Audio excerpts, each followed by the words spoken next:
So hello guys, welcome back to my channel. और आज का वीडियो काफ़ी इम्पॉर्टेंट होने वाला है क्योंकि आज के इस वीडियो में हम बात करने वाले हैं इतिहास पर आधारित ऐसे टॉप जीके एमसीक्यू जो काफ़ी इम्पॉर्टेंट है आने वाले एग्ज़ाम के लिए। सो गाइस, आज हम यहाँ टॉपिक वाइज जीके एमसीक्यू पढ़ने वाले हैं। तो पहले शुरुआत करते हैं भारतीय राष्ट्रीय कांग्रेस पर आधारित जीके एमसीक्यू।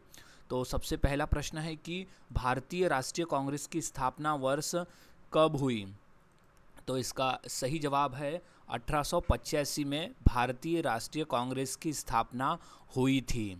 अगला प्रश्न है भारतीय राष्ट्रीय कांग्रेस के संस्थापक कौन थे।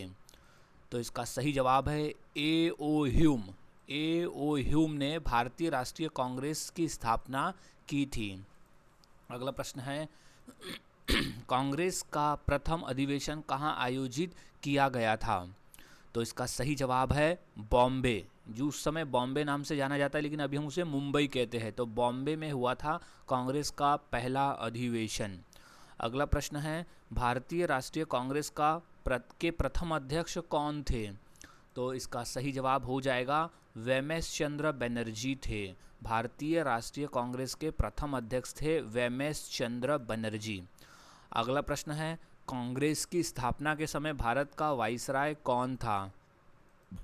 तो सही जवाब है लॉर्ड डफरिन। लॉर्ड डफरिन था कांग्रेस की स्थापना के समय में भारत का वाइसराय।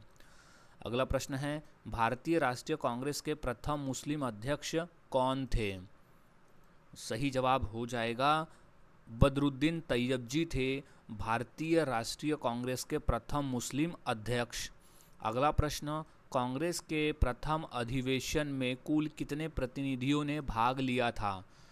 तो वो 72 प्रतिनिधियों ने भाग लिया था कांग्रेस के प्रथम अधिवेशन में। अगला प्रश्न है कांग्रेस की प्रथम महिला अध्यक्ष कौन थी। तो वो थी एनी बेसेंट। कांग्रेस की प्रथम महिला अध्यक्ष थी एनी बेसेंट। अगला प्रश्न है भारतीय राष्ट्रीय कांग्रेस की प्रथम भारतीय महिला अध्यक्ष कौन थी। तो इसका सही जवाब है सरोजिनी नायडू। भारतीय राष्ट्रीय कांग्रेस की प्रथम भारतीय महिला अध्यक्ष थी सरोजिनी नायडू। अगला प्रश्न है महात्मा गांधी ने कांग्रेस के किस एकमात्र अधिवेशन की अध्यक्षता की थी। तो सही जवाब है बेलगाम। बेलगाम में हुए अधिवेशन की अध्यक्षता की थी महात्मा गांधी जी ने। नेक्स्ट, स्वराज शब्द का प्रयोग कांग्रेस के किस अधिवेशन में पहली बार किया गया था। तो वो 1906 कलकत्ता में। 1906 में कलकत्ता में हुए अधिवेशन में स्वराज शब्द का प्रयोग पहली बार किया गया था। अगला प्रश्न है कांग्रेस का विभाजन गरम दल और नरम दल किस अधिवेशन में हुआ था। तो वो हुआ था 1907 में हुए सूरत अधिवेशन में। याद रखना है 1907 में हुए सूरत के अधिवेशन में कांग्रेस का विभाजन हुआ था गरम दल और नरम दल में। अगला प्रश्न है किस अधिवेशन में पूर्ण स्वराज का प्रस्ताव पारित किया गया था। तो इसका सही जवाब है 1929 लाहौर में हुए अधिवेशन में पूर्ण स्वराज का प्रस्ताव पारित किया गया था। अगला प्रश्न है पहली बार जन गण मन कांग्रेस के किस अधिवेशन में गाया गया था। तो वो था 1911 कलकत्ता में। 1911 में हुए कलकत्ता के अधिवेशन में पहली बार जन गण मन हमारे देश का राष्ट्रीय गीत राष्ट्रगान गाया गया था। अगला प्रश्न है पहली बार वंदे मातरम कांग्रेस के किस अधिवेशन में गाया गया था। तो सही जवाब है 1896 कलकत्ता में पहली बार वंदे मातरम कांग्रेस के अधिवेशन में गाया गया था। अगला प्रश्न है कांग्रेस में के प्रथम अंग्रेज अध्यक्ष कौन थे। तो वो थे जॉर्ज यूल। जॉर्ज यूल प्रथम अंग्रेज अध्यक्ष थे कांग्रेस के। अगला प्रश्न है कि 1916 के प्रसिद्ध लखनऊ समझौते की अध्यक्षता किसने की थी। तो वो अंबिका चरण मजूमदार ने की थी। अंबिका चरण मजूमदार ने की थी 1916 के प्रसिद्ध लखनऊ समझौते की अध्यक्षता। अगला प्रश्न है कि स्वतंत्रता प्राप्ति के समय भारतीय राष्ट्रीय कांग्रेस के अध्यक्ष कौन थे? तो इसका सही जवाब हो जाएगा जे.बी. कृपलानी थे। स्वतंत्रता प्राप्ति के समय 1947 भारतीय राष्ट्रीय कांग्रेस के अध्यक्ष थे जे.बी. कृपलानी। अगला प्रश्न है कि लगातार 6 वर्षों तक कांग्रेस के अध्यक्ष रहने वाले व्यक्ति कौन थे? तो वो थे अबुल कलाम आज़ाद। अबुल कलाम आज़ाद लगातार 6 वर्षों तक कांग्रेस के अध्यक्ष रहने वाले व्यक्ति थे। अगला प्रश्न है कि कांग्रेस के किस अधिवेशन में मौलिक अधिकारों की मांग की गई थी? तो वो 1931 कराची में हुए अधिवेशन में मौलिक अधिकारों की मांग की गई थी। अगला प्रश्न, गांधी इरविन समझौते का समर्थन कांग्रेस के किस अधिवेशन में किया गया था? तो वो था कराची अधिवेशन 1931 में हुआ था, उसमें गांधी इरविन समझौते का समर्थन किया गया था। अगला प्रश्न है, कांग्रेस के इतिहास में पहली बार गांव में आयोजित होने वाला अधिवेशन कौन सा था? तो वो था फैजपुर अधिवेशन, जो कि 1937 में हुआ था। वो कांग्रेस के इतिहास में पहली बार गांव में आयोजित होने वाला अधिवेशन था। अगला प्रश्न है, सुभाष चंद्र बोस ने पहली बार कांग्रेस की अध्यक्षता कब की थी? तो वो की थी 1938 के हरिपुरा अधिवेशन में, यानी हरिपुरा में सुभाष चंद्र बोस ने पहली बार कांग्रेस की अध्यक्षता की थी। अगला प्रश्न है कि स्वराज मेरा जन्मसिद्ध अधिकार है का नारा तिलक ने कांग्रेस के किस अधिवेशन में दिया था? तो वो दिया था 1916 लखनऊ, 1916 में लखनऊ के अधिवेशन में दिया था बाल गंगाधर तिलक ने कि स्वराज मेरा जन्मसिद्ध अधिकार है और मैं इसे पाकर ही रहूँगा। अगला प्रश्न है कि भारतीय राष्ट्रीय कांग्रेस का नामकरण किसके सुझाव पर किया गया था? तो थे दादा भाई नौरोजी के सुझाव पर भारतीय राष्ट्रीय कांग्रेस का नामकरण किया गया था।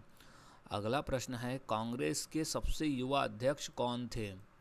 तो इसका सही जवाब है अबुल कलाम आज़ाद। कांग्रेस के सबसे युवा कार्यकर्ता थे, यानी युवा अध्यक्ष थे अबुल कलाम आज़ाद। अगला प्रश्न है कि किसने कांग्रेस को सूक्ष्मदर्शी अल्पसंख्यक की संस्था कहा था? तो वो कहा था लॉर्ड डफरिन ने कहा था कांग्रेस को सूक्ष्मदर्शी अल्पसंख्यक की संस्था। अगला प्रश्न है कि बंगाल विभाजन की घोषणा किस ब्रिटिश वाइसराय ने की थी? तो वो की थी लॉर्ड कर्जन ने। बंगाल विभाजन की जो घोषणा है वो की थी लॉर्ड कर्जन ने। तो गाइज अब हम बात करेंगे अब बंगाल विभाजन पर आधारित जीके एमसीक्यू। अब नेक्स्ट क्वेश्चन है, बंगाल विभाजन की आधिकारिक घोषणा किस तिथि को की गई थी? तो वो था 19 जुलाई 1905 को। 19 जुलाई 1905 को बंगाल विभाजन की आधिकारिक घोषणा की गई थी। अगला प्रश्न है कि बंगाल विभाजन प्रभावी किस तिथि से हुआ था? तो वो 16 अक्टूबर 1905 से हुआ था। 16 अक्टूबर 1905 से बंगाल विभाजन प्रभावी हुआ था। क्वेश्चन इंपॉर्टेंट है। अब नेक्स्ट क्वेश्चन है कि बंगाल विभाजन के विरोध में कौन सा आंदोलन शुरू किया गया था? तो वो आंदोलन का नाम था स्वदेशी आंदोलन, जो कि बंगाल विभाजन के विरोध में शुरू किया गया था। अब अगला प्रश्न है कि 16 अक्टूबर 1905 को पूरे बंगाल में किस रूप में मनाया गया? तो वो शोक दिवस के रूप में मनाया गया था बंगाल में 16 अक्टूबर 1905 को, क्योंकि 16 अक्टूबर 1905 को बंगाल विभाजन लागू हुआ था। नेक्स्ट क्वेश्चन है कि विभाजन के बाद पूर्वी बंगाल की राजधानी किसे बनाया गया था? तो वो ढाका को बनाया गया था। विभाजन के बाद में पूर्वी बंगाल की राजधानी थी वो ढाका थी। अगला प्रश्न है, स्वदेशी आंदोलन की औपचारिक घोषणा कहाँ से की गई थी? तो वो कलकत्ता टाउन हॉल से की गई थी स्वदेशी आंदोलन की औपचारिक घोषणा। अगला प्रश्न है कि बंगाल विभाजन को किस वर्ष रद्द किया गया? तो वो 1911 को रद्द किया गया, जब दिल्ली दरबार लगा था तब बंगाल विभाजन को रद्द किया गया। अगला प्रश्न है, बंगाल विभाजन रद्द करने की घोषणा किसने की थी? तो वो किंग जॉर्ज पंचम ने की थी। बंगाल विभाजन को रद्द करने की जो घोषणा है वो किंग जॉर्ज पंचम ने की थी। अगला प्रश्न है कि विभाजन के समय बंगाल का लेफ्टिनेंट गवर्नर कौन था? तो वो था सर एंड्रूज फ्रेजर। बंगाल विभाजन के समय में जो बंगाल का लेफ्टिनेंट गवर्नर था वो था सर एंड्रयू फ्रेजर। अगला प्रश्न है कि स्वदेशी आंदोलन के दौरान अमार सोनार बांग्ला गीत किसने लिखा? तो वो रविन्द्रनाथ टैगोर ने लिखा था स्वदेशी आंदोलन के दौरान अमार सोनार बांग्ला का गीत। अगला प्रश्न है रविन्द्रनाथ टैगोर के सुझाव पर 16 अक्टूबर को किस रूप में मनाया गया? तो वो रक्षाबंधन दिवस के रूप में मनाया गया था, जिसमें हिंदू और मुस्लिम एकता का उद्देश्य था, रक्षाबंधन मनाने का उद्देश्य। अगला प्रश्न है कि स्वदेशी बांधव समिति की स्थापना किसने की थी? तो इसका सही जवाब है अश्विनी कुमार दत्त ने। स्वदेशी बांधव समिति की स्थापना की थी अश्विनी कुमार दत्त ने। अगला प्रश्न है कि विभाजित बंगाल के पश्चिमी भाग में कौन कौन से क्षेत्र शामिल थे? तो वो शामिल थे बंगाल, उड़ीसा और बिहार। बंगाल, उड़ीसा और बिहार शामिल था पश्चिमी भाग में। अगला प्रश्न है बंगाल विभाजन के विरुद्ध विद्रोह का नेतृत्व किसने किया था? तो इसका सही जवाब है सुरेंद्र नाथ बनर्जी ने किया था। बंगाल विभाजन के विरुद्ध विद्रोह का जो नेतृत्व है वो किया था सुरेंद्र नाथ बनर्जी ने। अगला प्रश्न है कि किस आंदोलन के दौरान वंदे मातरम भारतीय राष्ट्रीय आंदोलन का शीर्षक गीत बना? तो वो स्वदेशी आंदोलन के समय में वंदे मातरम भारतीय राष्ट्रीय आंदोलन का शीर्षक गीत बना था। अगला प्रश्न है कि ब्रिटिश वस्तुओं के बहिष्कार का सुझाव सबसे पहले किसने दिया था? तो सही जवाब है कृष्ण कुमार मित्र ने ब्रिटिश वस्तुओं के बहिष्कार का सुझाव सबसे पहले दिया था। अगला प्रश्न है कि 1905 में स्वेट्स ऑफ इंडियन सोसाइटी की स्थापना किसने की थी? तो वो है गोपाल कृष्ण गोखले ने की थी 1905 में स्वेट्स ऑफ इंडियन सोसाइटी की स्थापना। अगला प्रश्न है कि स्वदेशी और बहिष्कार को पहली बार संघर्ष की विधि के रूप में कब अपनाया गया? तो वो अपनाया गया था 1905 के बंगाल विभाजन के विरोध में स्वदेशी और बहिष्कार को पहली बार संघर्ष की विधि के रूप में अपनाया गया था। नेक्स्ट मद्रास में स्वदेशी आंदोलन का नेतृत्व किसने किया? तो वो चिदम्बरम पिल्लई ने किया था। चिदम्बरम पिल्लई ने किया था मद्रास में स्वदेशी आंदोलन का नेतृत्व। अगला प्रश्न है कि 1905 के बनारस अधिवेशन में कांग्रेस के अध्यक्ष कौन थे? तो वो थे गोपाल कृष्ण गोखले थे। 1905 के बनारस अधिवेशन में कांग्रेस के अध्यक्ष थे गोपाल कृष्ण गोखले। अगला प्रश्न है बंगाल विभाजन के समय भारत सचिव कौन थे? तो इसका सही जवाब है Saint John Brodrick. Saint John Brodrick थे बंगाल विभाजन के समय भारत सचिव। अब अगला प्रश्न है कि स्वदेशी आंदोलन के दौरान नेशनल काउंसिल ऑफ एजुकेशन की स्थापना किसने की? तो वो है कब हुई? नेशनल काउंसिलिंग ऑफ एजुकेशन की स्थापना कब हुई? तो वो हुई थी 1906 में की गई थी नेशनल काउंसिलिंग ऑफ एजुकेशन की स्थापना। अगला प्रश्न है अब बात करते हैं हम मुस्लिम लीग पर आधारित क्वेश्चन आंसर। पहला क्वेश्चन है कि मुस्लिम लीग की स्थापना किस वर्ष हुई थी? तो इसका सही जवाब है 1906 में हुई थी मुस्लिम लीग की स्थापना। अगला प्रश्न है मुस्लिम लीग की स्थापना कहाँ हुई थी? तो वो हुई थी ढाका में। मुस्लिम लीग की स्थापना हुई थी ढाका में। अगला प्रश्न है मुस्लिम लीग के प्रथम अध्यक्ष कौन थे? तो वो थे आगा खान। मुस्लिम लीग के प्रथम अध्यक्ष थे आगा खान। अगला प्रश्न है मुस्लिम लीग की स्थापना का मुख्य श्रेय किसे दिया जाता है? तो वो नवाब सलीमुल्लाह खान को दिया जाता है मुस्लिम लीग की स्थापना का मुख्य श्रेय। अगला प्रश्न है मुस्लिम लीग का मुख्यालय शुरू में कहाँ बनाया गया था? तो वो था लखनऊ में बनाया गया था मुस्लिम लीग का मुख्यालय शुरुआत में। अगला प्रश्न है 1906 में आगा खान के नेतृत्व में शिमला प्रतिनिधिमंडल किस वायसराय से मिला था? तो वो लॉर्ड मिंटो से मिला था आगा खान के नेतृत्व में। नेक्स्ट, मुस्लिम लीग ने किस वर्ष निर्वाचन मंडल यानी सेपरेट इलेक्टोरल कॉलेज की मांग की थी? तो वो 1908 में की थी मुस्लिम लीग ने अलग से निर्वाचन मंडल की मांग। अगला प्रश्न है, किस अधिनियम द्वारा मुस्लिमों को पहली बार पृथक निर्वाचन क्षेत्र दिया गया था? तो वो था मार्ले मिंटो सुधार के अधिनियम के द्वारा मुस्लिमों को पहली बार पृथक निर्वाचन क्षेत्र दिया गया था। अगला प्रश्न है कि मोहम्मद अली जिन्ना मुस्लिम लीग में किस वर्ष शामिल हुए थे? तो वह है 1913 में मोहम्मद अली जिन्ना मुस्लिम लीग में शामिल हुआ था। अगला प्रश्न है, कांग्रेस और मुस्लिम लीग के बीच प्रसिद्ध लखनऊ समझौता कब हुआ था? तो इसका सही जवाब है 1916 में हुआ था। याद रखना है, 1916 में कांग्रेस और मुस्लिम लीग के बीच लखनऊ समझौता हुआ था। अगला प्रश्न है कि मुस्लिम लीग के प्रथम वार्षिक अधिवेशन 1907 की अध्यक्षता किसने की थी? तो सही जवाब है एडम जी पीर भाई ने की थी। याद रखना है, मुस्लिम लीग के प्रथम वार्षिक अधिवेशन 1907 की अध्यक्षता जो है वो एडम जी पीर भाई ने की थी। अगला प्रश्न है कि जिन्ना ने अपनी 14 सूत्री मांगे कब पेश की थी? तो सही जवाब है 1929 में जिन्ना ने अपनी 14 सूत्री मांगे पेश की थी। अब अगला प्रश्न है कि पहली बार दो राष्ट्रों का सिद्धांत यानी two nation theory Muslim League ने के किस अधिवेशन में दिया गया था?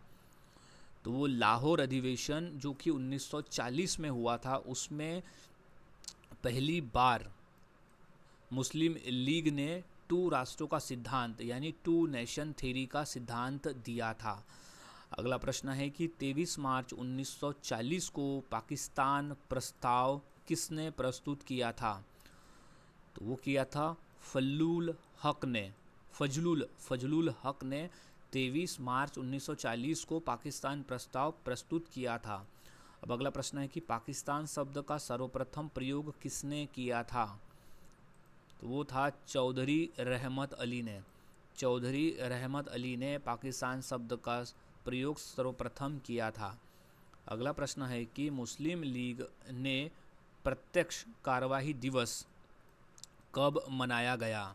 ये इम्पोर्टेंट प्रश्न है, तो इसका सही जवाब हो जाएगा 16 अगस्त 1946 को मुस्लिम लीग ने प्रत्यक्ष कार्यवाही दिवस मनाया था।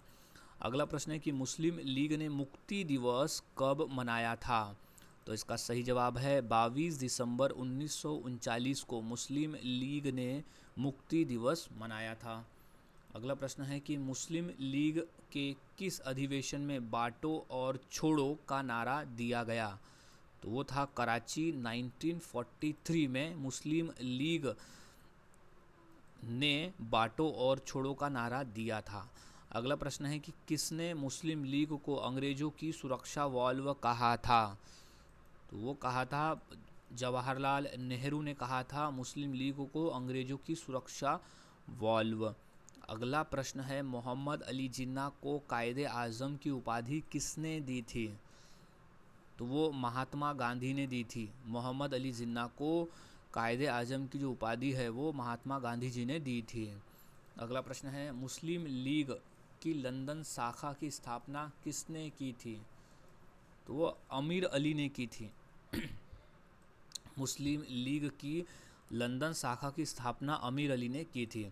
अगला प्रश्न है स्वतंत्रता के समय मुस्लिम लीग के अध्यक्ष कौन थे? तो वो थे मोहम्मद अली जिन्ना। स्वतंत्रता के समय मुस्लिम लीग के अध्यक्ष थे मोहम्मद अली जिन्ना। अगला प्रश्न है रॉलेट एक्ट किस वर्ष पारित किया गया था? सो गाइज अब हम बात करेंगे रॉलेट एक्ट पर आधारित जीके एमसीक्यू। तो इसका सही जवाब है सन 1919 में रॉलेट एक्ट कानून पारित किया गया था। ये मोस्ट इम्पॉर्टेंट क्वेश्चन है और काफ़ी बार ये प्रश्न पेपर में पूछा गया है। नेक्स्ट क्वेश्चन कि रॉलेट एक्ट का आधिकारिक नाम क्या था? तो इसका सही जवाब है anarchical and revolutionary crime act. Anarchical and revolutionary crime act कहते हैं रॉलेट एक्ट का आधिकारिक नाम है। अगला प्रश्न है कि रॉलेट एक्ट को भारत में किस नाम से जाना गया? तो उसे काला कानून कहा जाता है। रॉलेट एक्ट को भारत में काला कानून कहा जाता है और महात्मा गांधी जी ने काला कानून कहा था। नेक्स्ट क्वेश्चन है रोलेट एक्ट का मुख्य उद्देश्य क्या था। तो रोलेट एक्ट का मुख्य उद्देश्य था कि राष्ट्रवादी क्रांतिकारी गतिविधियों को कुचलना। रोलेट एक्ट का उद्देश्य था राष्ट्रवादी क्रांतिकारी गतिविधियों को कुचलना। अगला प्रश्न है कि रोलेट एक्ट की अध्यक्षता किसने की थी। तो वो थे सर सिडनी रोलेट ने। रोलेट एक्ट की जो अध्यक्षता की थी वो थे सर सिडनी रोलेट ने। अगला प्रश्न है कि न अपील न वकील न दलील का कथन किस कानून से संबंधित है। तो संबंधित है रोलेट एक्ट से। न अपील न वकील और न ही दलील, ये संबंधित है रोलेट एक्ट से। अगला प्रश्न है कि रोलेट एक्ट के विरोध में गांधी जी ने किस तिथि को रोलेट सत्याग्रह शुरू करने का आह्वान किया था। तो वो किया था 6 अप्रैल 1919 को। 6 अप्रैल 1919 का दिन था जब गांधी जी ने रोलेट एक्ट के विरोध में रोलेट सत्याग्रह शुरू करने का आह्वान किया था। अगला प्रश्न है पंजाब में किस 2 नेताओं की गिरफ्तारी के कारण रोलेट एक्ट का विरोध तेज हुआ। तो पहले थे डॉक्टर सैफुद्दीन किचलू और डॉक्टर सत्यपाल। ये दोनों नेताओं की गिरफ्तारी के कारण रोलेट एक्ट का विरोध तेज हुआ था। अगला प्रश्न है कि रोलेट एक्ट के विरोध में किसने वाइसराय की कार्यकारिणी परिषद से इस्तीफा दिया था।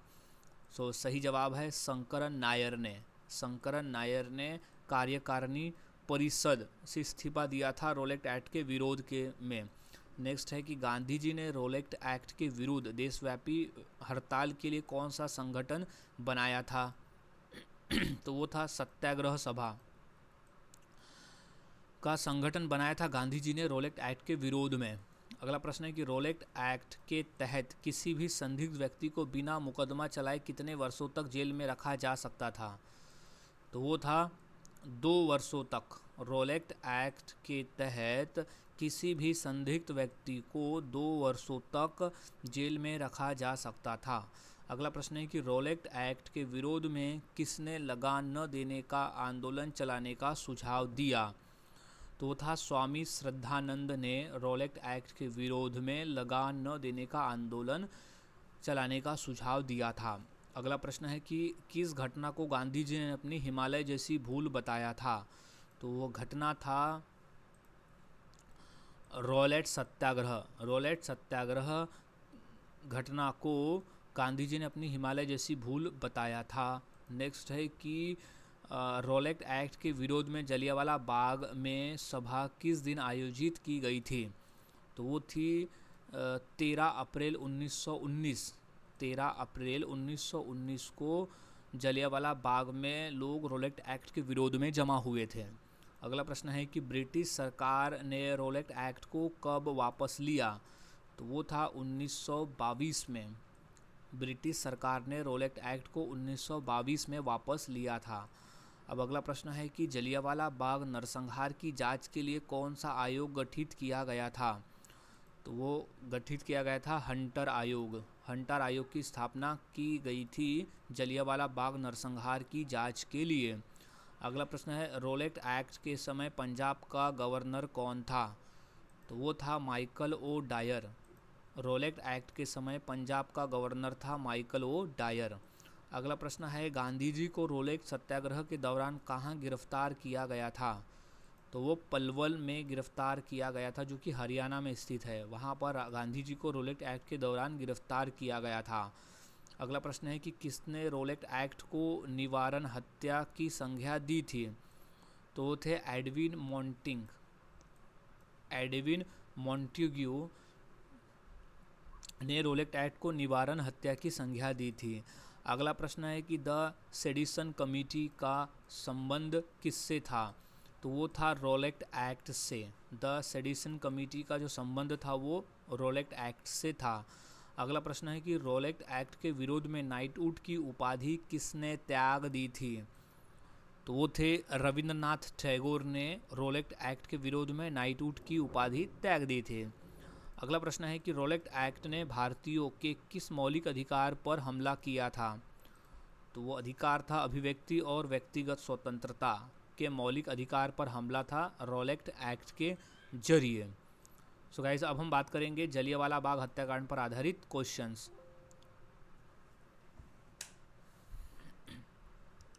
सो पहला प्रश्न है कि जलियांवाला बाग हत्याकांड किस तिथि को हुआ था। तो इसका सही जवाब है 13 अप्रैल 1919 को जलियांवाला बाग हत्याकांड हुआ था। ये मोस्ट इम्पॉर्टेंट प्रश्न है, अच्छी तरह से याद में रख लेना है क्योंकि क्वेश्चन बार बार पेपर में आ रहा है। अब नेक्स्ट क्वेश्चन है कि जलियांवाला बाग हत्याकांड घटना पंजाब के किस शहर में हुई थी। तो वो था अमृतसर में। जलियांवाला बाग हत्याकांड घटना अमृतसर में हुई थी। अगला प्रश्न है जलियांवाला बाग में निहत्थे भीड़ पर गोली चलाने का आदेश किसने दिया था। तो सही जवाब है जनरल रेजिनाल्ड डायर ने। जनरल रेजिनाल्ड डायर द्वारा दिया गया था निहत्थे भीड़ पर गोली चलाने का आदेश। अगला प्रश्न, जलियांवाला बाग हत्याकांड के समय पंजाब का लेफ्टिनेंट गवर्नर कौन था। तो वो था माइकल ओ डायर था। जलियांवाला बाग हत्याकांड के समय में पंजाब का लेफ्टिनेंट गवर्नर। अगला प्रश्न है लोग जलियांवाला बाग में किस त्यौहार के लिए इकट्ठे हुए थे।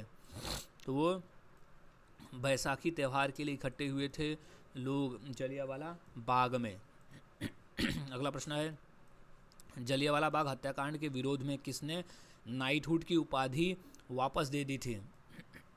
तो वो थे रविंद्रनाथ टैगोर।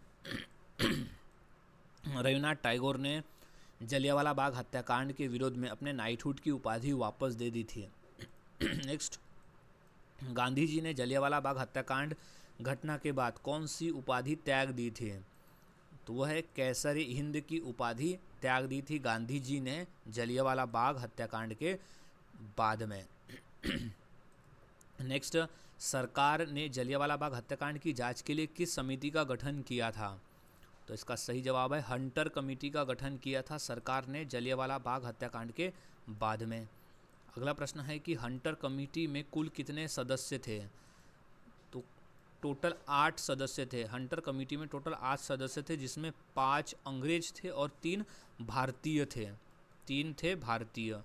अगला प्रश्न है कि हंटर कमेटी के 3 भारतीय सदस्य कौन थे।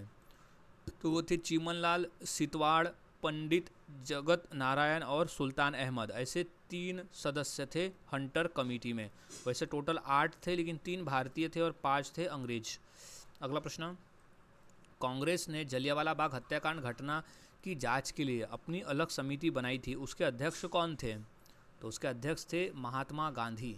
कांग्रेस ने जलियांवाला बाग हत्याकांड के लिए अलग से समिति बनाई थी और उसके जो अध्यक्ष थे वो थे महात्मा गांधी। अगला प्रश्न है कि हंटर रिपोर्ट ने जनरल डायर के बारे में क्या निष्कर्ष निकाला। तो उसने कहा था कि उनका कार्य केवल एक कर्तव्य की भूल थी। उनका कार्य केवल एक कर्तव्य की भूल थी, ऐसा कहना था हंटर रिपोर्ट का। नेक्स्ट, ब्रिटिश संसद के हाउस ऑफ लॉर्ड्स के ने जनरल डायर को किस नाम से पुकारा था। तो उन्होंने उसे कहा था ब्रिटिश साम्राज्य का शेर। ब्रिटिश साम्राज्य का शेर कहा था, याद में रख लेना है। नेक्स्ट है कि लंदन में जाकर माइकल ओ डायर की हत्या किसने की थी। तो वो उधम सिंह ने की थी लंदन में जाकर माइकल ओ डायर की हत्या। अगला प्रश्न है कि किस भारतीय ने जनरल डायर को अमृतसर में सेना की मदद की थी। तो इसका सही जवाब है हंसराज ने। हंसराज भारतीय ने जनरल डायर को अमृतसर में सेना की मदद की थी। अगला प्रश्न है कि जलियांवाला बाग नरसंहार के समय भारत का वाइसराय कौन था। तो वो था लॉर्ड चैमफोर्ड।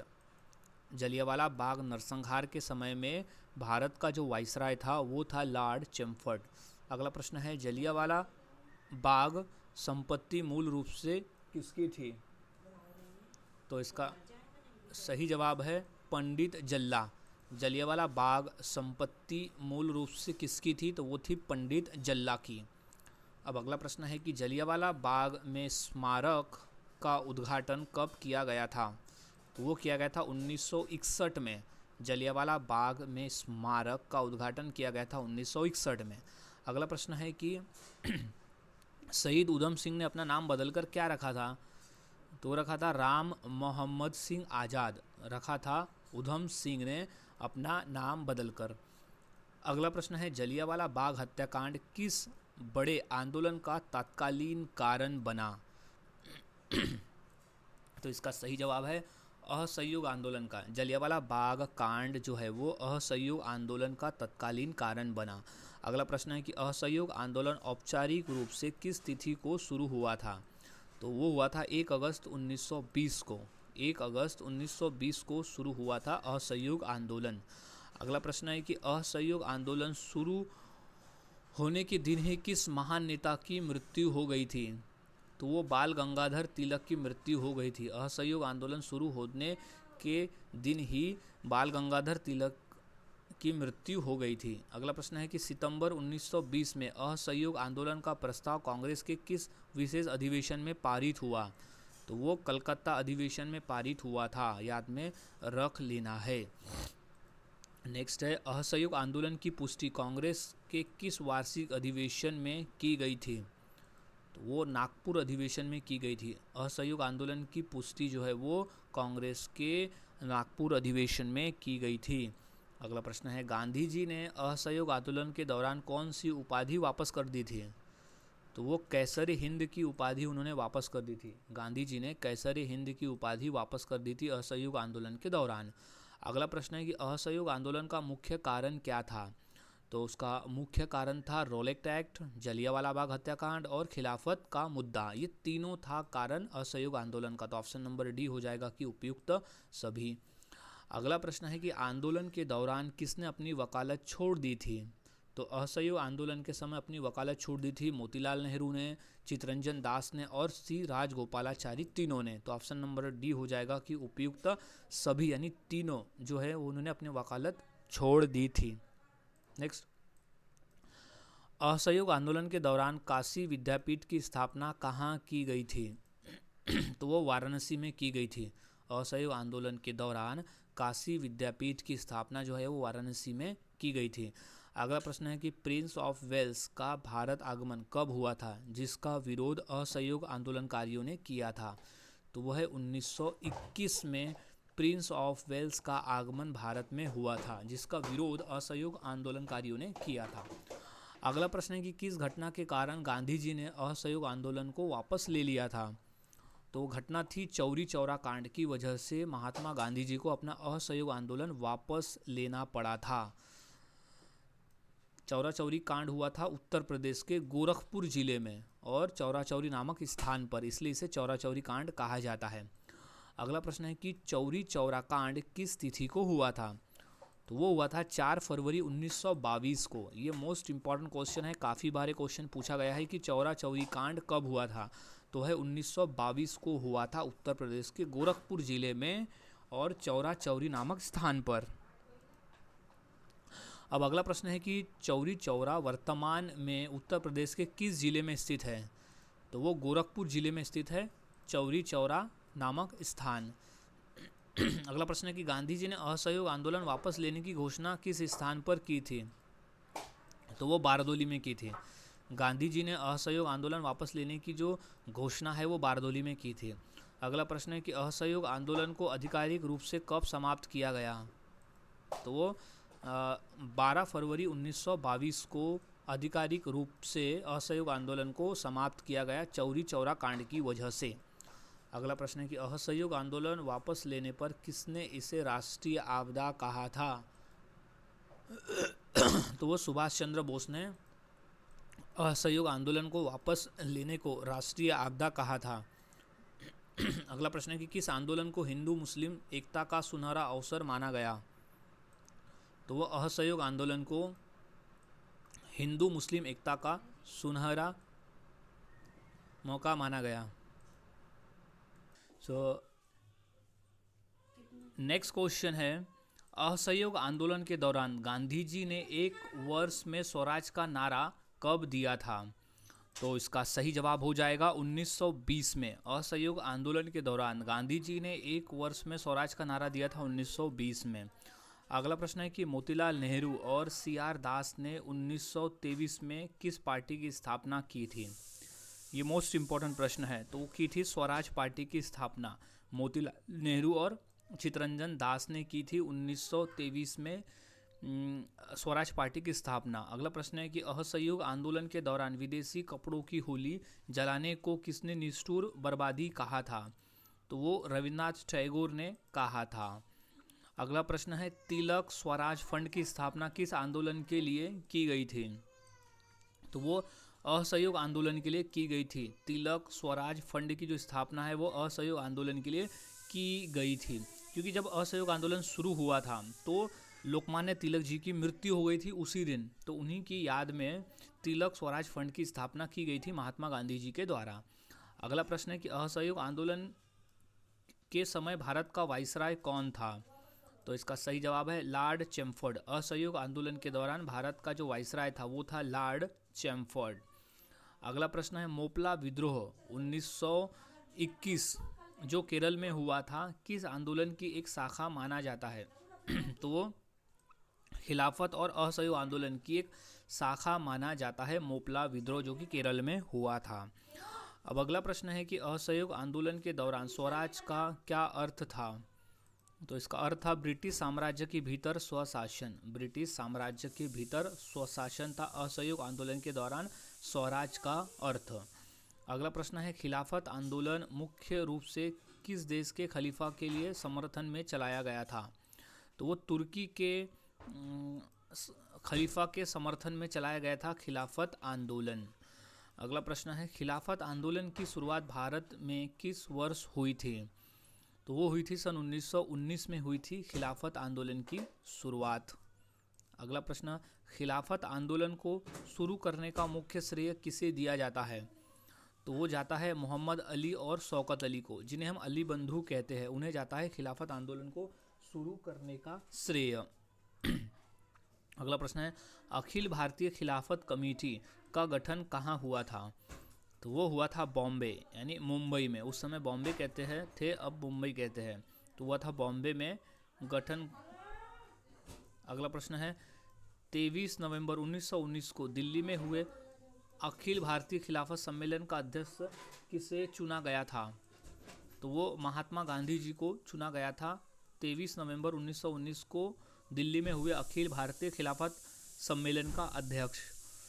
अगला प्रश्न है, गांधी जी ने खिलाफत आंदोलन का समर्थन क्यों किया था? तो उनका था हिंदू मुस्लिम एकता के माध्यम से स्वराज पाने के लिए। हिंदू मुस्लिम एकता के माध्यम से स्वराज को पाने के लिए गांधी जी ने खिलाफत आंदोलन का समर्थन किया था। अगला प्रश्न है, किसने खिलाफत आंदोलन को हिंदुओं और मुसलमानों में एकता स्थापित करने का ऐसा अवसर जो कि 100 वर्षों में भी नहीं मिलेगा कहा था? तो वह है महात्मा गांधी जी ने कहा था कि हिंदू और मुसलमानों को एकता स्थापित करने का ऐसा मौका 100 वर्षों में भी नहीं मिलेगा। अगला प्रश्न है कि खिलाफत आंदोलन के दौरान किसने हाजी उल मुल्क की पदवी त्याग दी थी? तो वो है हकीम अजमल ने। हकीम अजमल ने खिलाफत आंदोलन के दौरान हाजी उल मुल्क की उपाधि त्याग दी थी। अगला प्रश्न है कि खिलाफत आंदोलन के विरोध में कौन सा भारतीय नेता था? तो वो मोहम्मद अली जिन्ना भी था और मदन मोहन मालवीय, ये दोनों थे खिलाफत आंदोलन के विरोध में। तो ऑप्शन नंबर हो जाएगा सी की उपयुक्त दोनों। अब अगला प्रश्न है कि प्रथम विश्व युद्ध के बाद तुर्की के साथ कौन सी अपमानजनक संधि की गई थी जो खिलाफत आंदोलन का कारण बनी? तो वो थी सेवर्स की संधि। प्रथम विश्व युद्ध के बाद तुर्की के साथ सेवर्स की संधि जो खिलाफत आंदोलन का कारण बनी थी। अगला प्रश्न है कि खिलाफत दिवस पूरे भारत में कब मनाया गया? तो वो था 17 अक्टूबर 1919 को। 17 अक्टूबर 1919 को खिलाफत दिवस पूरे भारत में मनाया गया था। अगला प्रश्न है कि तहरीक ए खिलाफत पत्रिका का संपादन किसने किया था? तो मौलाना अबुल कलाम आज़ाद ने किया था तहरीक ए खिलाफत पत्रिका का संपादन। अगला प्रश्न है कि अली बंधुओं ने कौन सा समाचार पत्र निकाला जो खिलाफत का मुख्य पत्र बना? तो वो था अल हिलाल और कामरेड। अल हिलाल और कामरेड ऐसे दो समाचार पत्र निकाले थे जो खिलाफत का मुख्य पत्र बना था। तो ऑप्शन नंबर हो जाएगा डी की बी और सी दोनों सही जवाब है। अगला प्रश्न है कि किस वर्ष खिलाफत आंदोलन और असहयोग आंदोलन को एक साथ में जोड़ा गया था? तो वो था 1920 में खिलाफत आंदोलन और असहयोग आंदोलन को जोड़ा गया था। अगला प्रश्न है, खिलाफत आंदोलन के दौरान केरल में कौन सा प्रसिद्ध विद्रोह हुआ? तो वो हुआ था मोपला विद्रोह। खिलाफत आंदोलन के दौरान मोपला विद्रोह हुआ था। अब अगला प्रश्न है कि खिलाफत आंदोलन धीरे धीरे क्यों समाप्त हो गया। तो वो तुर्की में मुस्तफ़ा कमाल पाशा द्वारा खलीफा की समाप्ति के कारण खिलाफत आंदोलन धीरे धीरे समाप्त हो गया। अगला प्रश्न है कि तुर्की में खलीफा पद को आधिकारिक रूप से कब समाप्त किया गया। तो वो 1924 में तुर्की में खलीफा पद को आधिकारिक रूप में समाप्त किया गया। अगला प्रश्न है कि आधुनिक तुर्की का निर्माता यानी फादर ऑफ मॉडर्न तुर्की किसे कहा जाता है। तो वो कहा जाता है मुस्तफ़ा कमाल पाशा को। मुस्तफ़ा कमाल पाशा को कहा जाता है आधुनिक तुर्की का निर्माता। अगला प्रश्न है कि किस नेता ने कहा था खिलाफत आंदोलन धार्मिक कट्टरता को बढ़ावा दे रहा है। तो वो थे मोहम्मद अली जिन्ना। मोहम्मद अली जिन्ना ने कहा था कि खिलाफत आंदोलन धार्मिक कट्टरता को बढ़ावा दे रहा है। अगला प्रश्न है कि खिलाफत आंदोलन की जांच समिति के अध्यक्ष कौन थे। तो वो थे महात्मा गांधी। खिलाफत आंदोलन की जांच समिति के अध्यक्ष थे महात्मा गांधी। अगला प्रश्न है कि मौलाना अबुल कलाम आज़ाद ने खिलाफत के प्रचार के लिए कौन सा अखबार शुरू किया था। तो वो था अल हिलाल। अल हिलाल अखबार शुरू किया था मौलाना अबुल कलाम आज़ाद ने खिलाफत के प्रचार के लिए। अगला प्रश्न है कि खिलाफत घोषणा पत्र कब जारी किया गया था। तो वो था जनवरी 1920 में खिलाफत घोषणा पत्र शुरू किया गया था। अगला प्रश्न है कि किसने खिलाफत आंदोलन को राजनीति का इस्लामीकरण कहा था। तो वो वी.डी. सावरकर, मदन मोहन मालवीय और लाला लाजपत राय, ये तीनों ने खिलाफत आंदोलन को राजनीति का इस्लामीकरण कहा था। तो ऑप्शन नंबर हो जाएगा डी, उपयुक्त सभी। अब अगला प्रश्न है कि खिलाफत आंदोलन के पतन के बाद भारत में कौन सी स्थिति उत्पन्न हुई। तो सांप्रदायिक दंगे हुए, कांग्रेस और मुस्लिम लीग की दूरी हो गई और हिंदू मुस्लिम एकता में कमी आ गई। तो ये तीनों जो थे वो पतन के कारण भारत में स्थिति पैदा हो गई थी। तो ऑप्शन नंबर डी हो जाएगा कि उपयुक्त सभी। सो गाइज़, आज हमने ऐसे क्वेश्चन देखे जो काफ़ी इंपॉर्टेंट थे, हिस्ट्री के क्वेश्चंस। तो ये सभी क्वेश्चन के आंसर को अच्छी तरह से याद में रख लेना है। सो मिलता हूँ ऐसे ही और नए जी के क्वेश्चंस के साथ अगली वीडियो में।